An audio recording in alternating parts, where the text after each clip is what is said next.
Welcome back to the Life Science Marketing Lab. So today we're going to be discussing keyword research. In our last video we discussed the biggest ranking influencers that we need to rank in Google. And one of the biggest ones is your keyword use. So how to use your keyword in your web page and across your site to rank. But how do we find that keyword? How do we find the perfect keyword to target so that we know what we want to rank for?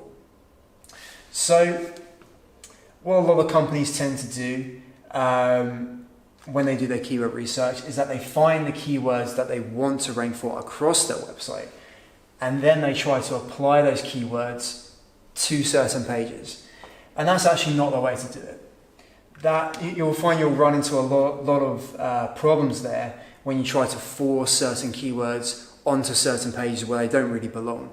It means you're going to force those keywords in, and that web page is going to look completely unnatural. The content's going to lose its quality, and you're actually going to decrease your rankings potentially. So the correct way to do it is actually select the pages that you already have and then find the keyword to apply to that page. So you're going the other way around. And if you find keywords that you want to rank for that you can't apply to your current pages, then that's where you want to start building out new content. So there's 4 things to consider when you're picking your keyword. The first is that average monthly searches. So how many times are people searching for that particular keyword on Google or on Bing or on Yahoo? Then there's the relevance of that keyword to the page. Then there's the search engine competition. So is there a lot of competition for that particular keyword in the search engines? Are you very likely you're actually going to rank for it? And the 4th is your current ranking. So if it looks like you're ranking fairly high for a keyword already on a particular page, then once you actually optimize for that keyword, it's likely you're going to rank even higher and get better results. Okay, so let's assume in this example that we are trying to optimize a page that displays alkaline phosphatase detection kits. So the first stage that we want to go through is the average monthly searches. So how many times are people searching for certain keywords that correlate with this page? So I've gone to Keyword Planner here, which is a tool, a free tool from Google AdWords. And I've popped in a few keywords here: alkaline phosphatase staining, alkaline phosphatase detection, and alkaline phosphatase detection kit. And what this does is it gives us the average monthly searches. So how many times have people searched for this keyword on average per month?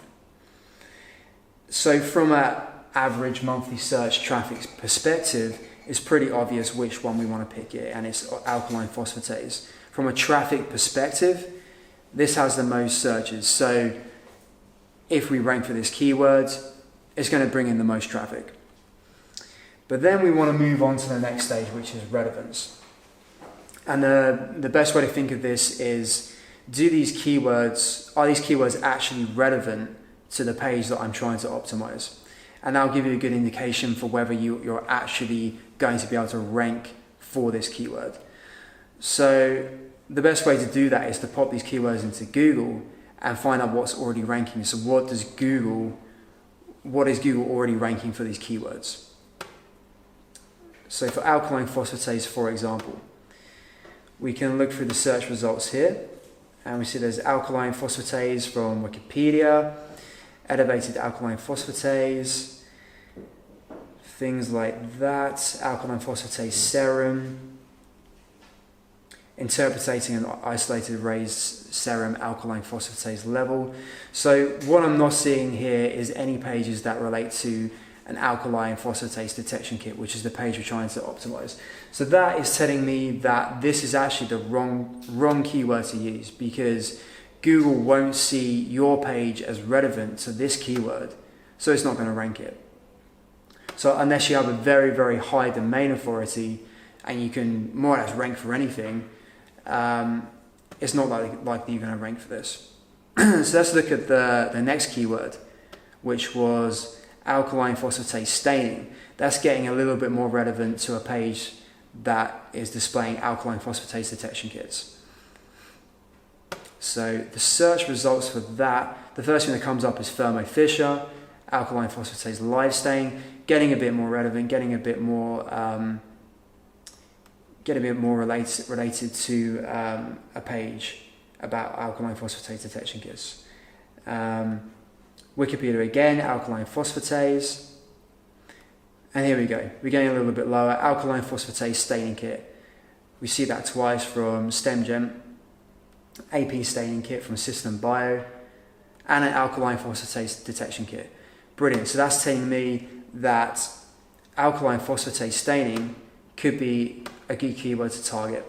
It is a lot lower at 390, a search traffic of 390, but we're actually likely to rank here. So if we try to optimize for this keyword, you're not going to rank, so it's a waste of time. For this keyword, alkaline phosphatase staining, you're probably going to rank if you have high enough authority, and therefore it's worth targeting. So the next stage you want to look at is your search engine competition. So what competition do we have for this keyword? So we can see here who is ranking. There's Thermo Fisher, StemGen, System Bio, Millpool, Sigma Aldrich. So all of these websites are very, very high authority. From my own previous research, I know that Thermo Fisher, Sigma Aldrich, they all have domain authority of about 70 and above. So if your website is very fresh, very new, if you have a low domain authority of between 15 or 20 or even up to 30, your likeliness to compete with Thermo Fisher and Sigma Aldrich is quite low. So if you think that is the case, then you might need to move on to an even more relevant keyword such as alkaline phosphatase detection kit, which is very low at 30.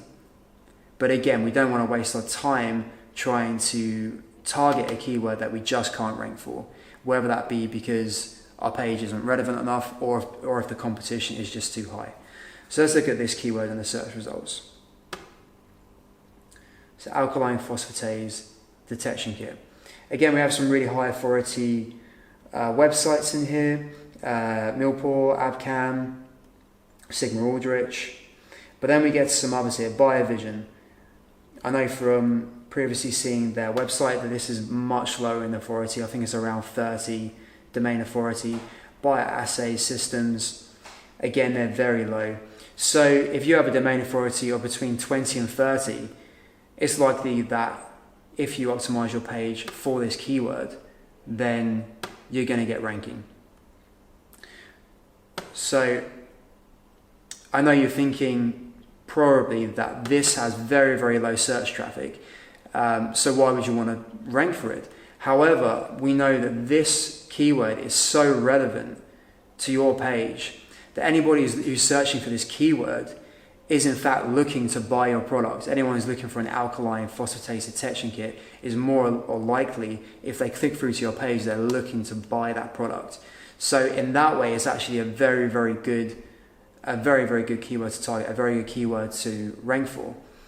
Compared to something like alkaline phosphatase, the searcher who is searching for alkaline phosphatase is probably more likely just looking for information about alkaline phosphatase, and they're not looking for an alkaline phosphatase detection kit. So even though this is very, very low in traffic, it may actually be an even better keyword than this. So the next stage you want to move on to is your current rankings. So you will want to go to a piece of software called Rank Tracker. There are other pieces of software that you can use, but I find this the most reliable. And you would pop your keyword in here and put in your website here and hit Get Ranking. And that's going to tell you where you're currently ranking for all of these particular keywords.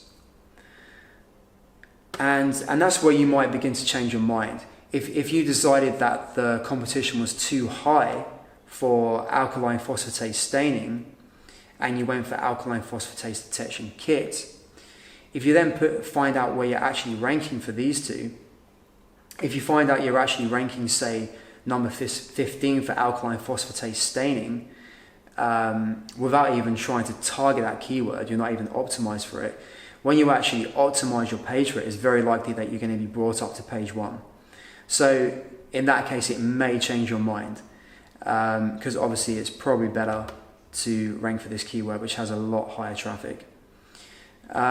If, however, you had already chosen this keyword and you find out you're not ranking anywhere for it, that might be because the relevance is too low or the competition is too high. So you may want to drop down to alkaline phosphatase detection kit.